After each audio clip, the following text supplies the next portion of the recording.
So let's keep things nice and focused tonight for lots of reasons. And I think that that will be fairly easy because, as I recall, we were about to roll initiative. Yes. I believe everybody knows how to roll initiative. It's on your sheet. The reaction speed is not involved because this does not involve surprise. So it's just initiative by itself. All right, everybody. What are our initiative results? 3. Okay. 9. Let me just roll quickly. I don't have any physical dice, so I have to use the internet. 5. Well, okay. Now, don't forget that given what you are doing, we'll also put a modifier on it. So think about what you are doing. If it is a spell or if it is a spell or an attack or something like that, they all have little pluses associated. You went ahead Yes, and I added did my... add that. You did that. Okay. Yeah. I did that. Okay. I rolled a 1. That's very impressive. So I didn't use up all my luck yesterday. No, I'm not surprised. I think that is excellent. By the way, she is referring to episode 4 of Primetime Adventures, which I am editing. Now, well, that brings us to the first 2 individuals to act. And they are going to each make an attack. And they will be doing it simultaneously. So, if I just take a quick peek. Of course.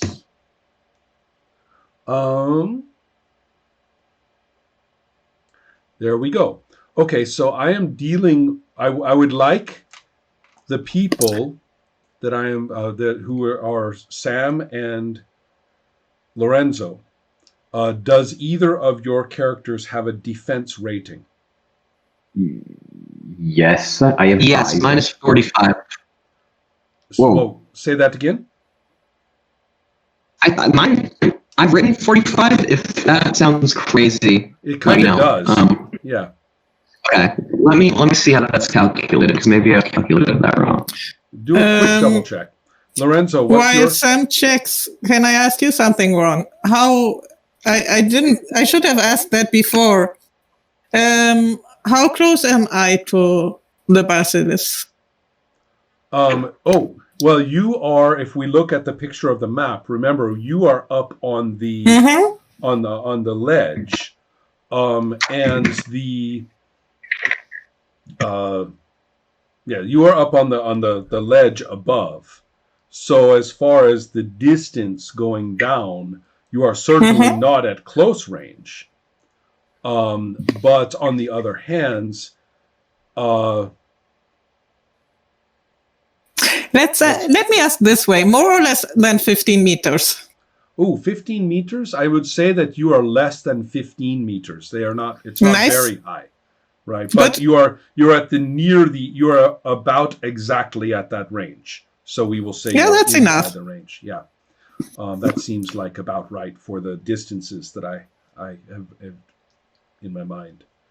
Okay. I had figured. I think I have a -5 DR adjustment, so I think that means I have -5 DR. Okay, yeah. I don't know where I got.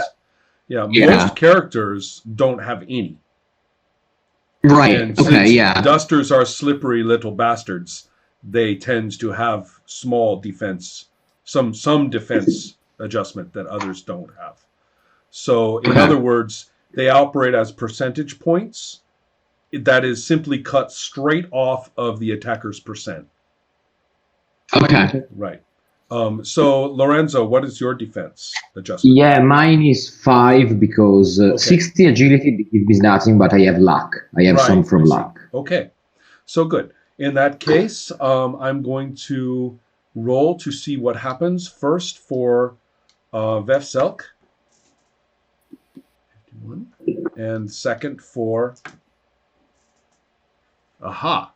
Well, both of you feel your ankle and your lower leg have suddenly been grabbed with a very powerful grip.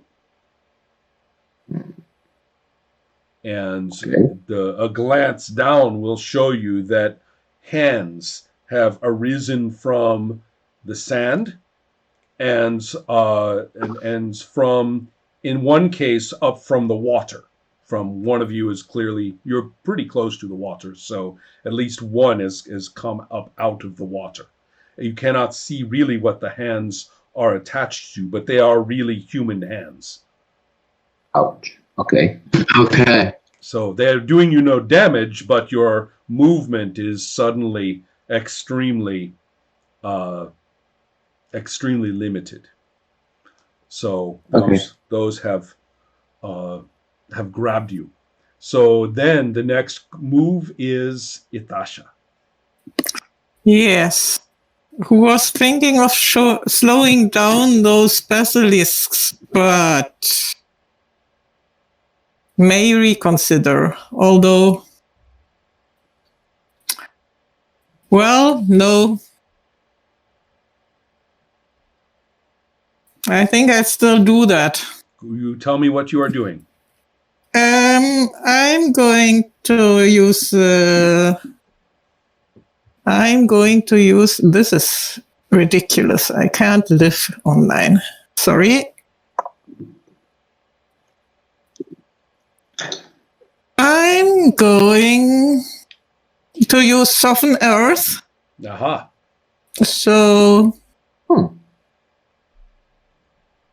I'm going to chance that the earth down there is manipulatable. Mm-hmm. Nice word, sorry. Well, the only good news here is that if it's soft enough, or at least portions of it are soft enough to do what I just said, then that obviously makes it eligible for what you want. I think so. So I'm going to try to stir up some trouble.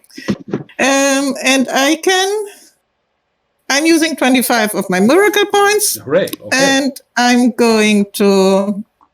That gives me the possibility to slow down 2 targets by reducing their speed with 20%. That's not so bad. And their agility with 10. Excellent. And that is for 2 minutes, which makes it 10 rounds? I believe, actually, well, I will double check on that. I don't remember the conversion. But it's quite a long time in combat terms. Yes, so hopefully that gives the 2 down there a chance at least. Mm-hmm. There's not so much more I can do. So I'm squatting down and playing with a little sand and causing a little bit trouble down there. Excellent. Well, in that case, excuse me, our next person to go is definitely Vefselk. Okay. I was thinking of transforming into a drake. The only problem with that is that it takes a long time. Right. Okay. It's just transforming into it takes like a round, right? Yeah, but that's or like is a bunch of combat turns. Right. I don't have a weapon because I haven't been able to make a bow yet, and I see that I get a higher DR score if I'm in that form. So I'm thinking it might be the only way I survive. So yeah, I'm gonna start transforming into a drake. Okay, review the time it takes. Yeah, it says here that it takes 1 round, but is that the same thing as just a regular combat round?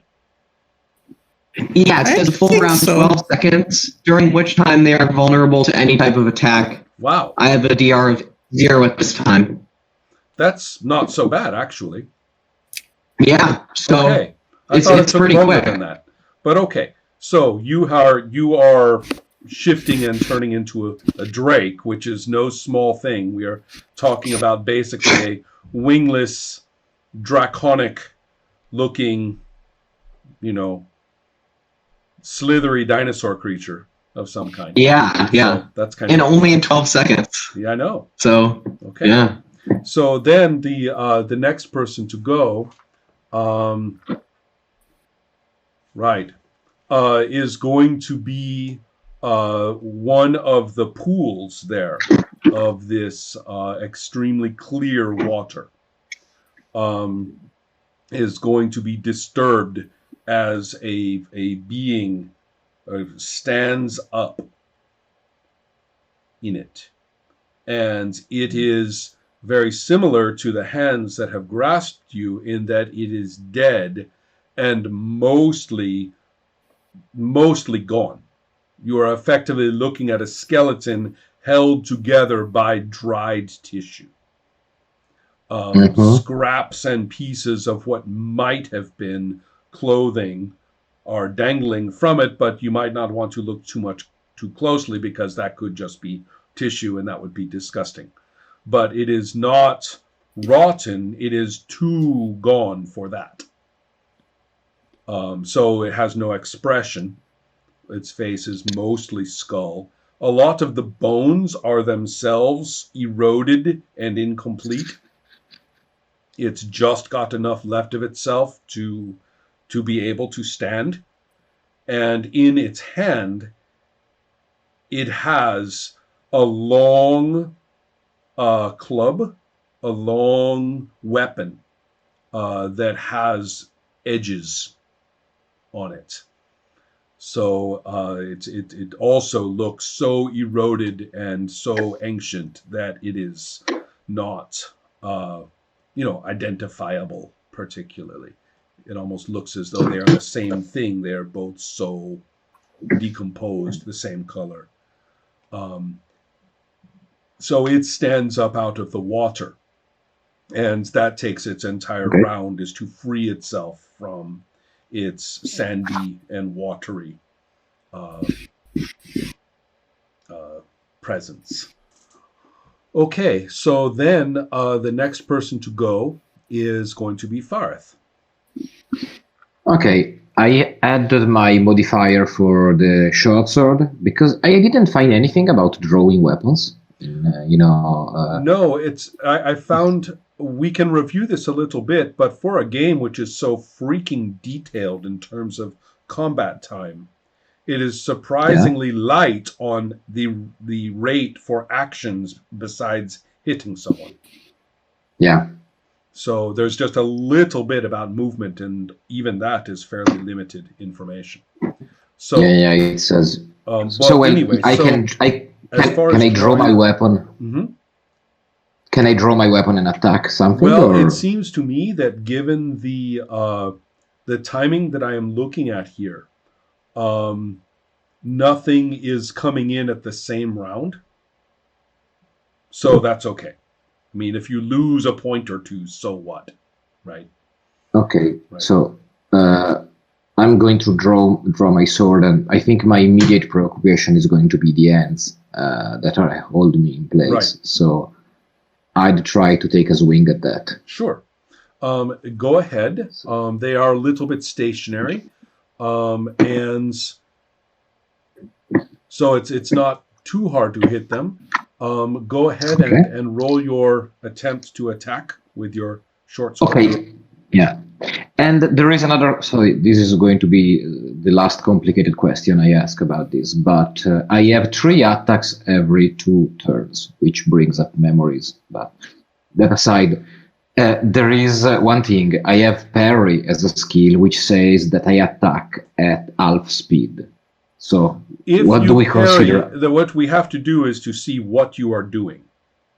So I think that the rules would require that you would parry, that we would know that you are parrying. Yeah. And so, and it also, I believe, it sucks away one of your attacks. Yeah, it says I attack at half speed. So that's right. I'm not even quite sure what that means in terms of but no, it's I cut my attacks in half. So it makes the example, if you have 1 attack, you attack every 2 rounds. Right. I think that may be the case. But I am not going to bother with that right now, because the question is whether are we going to concern ourselves with parrying at the moment. Yeah, of course. All right. So if we are not, then you just go right ahead and attack normally.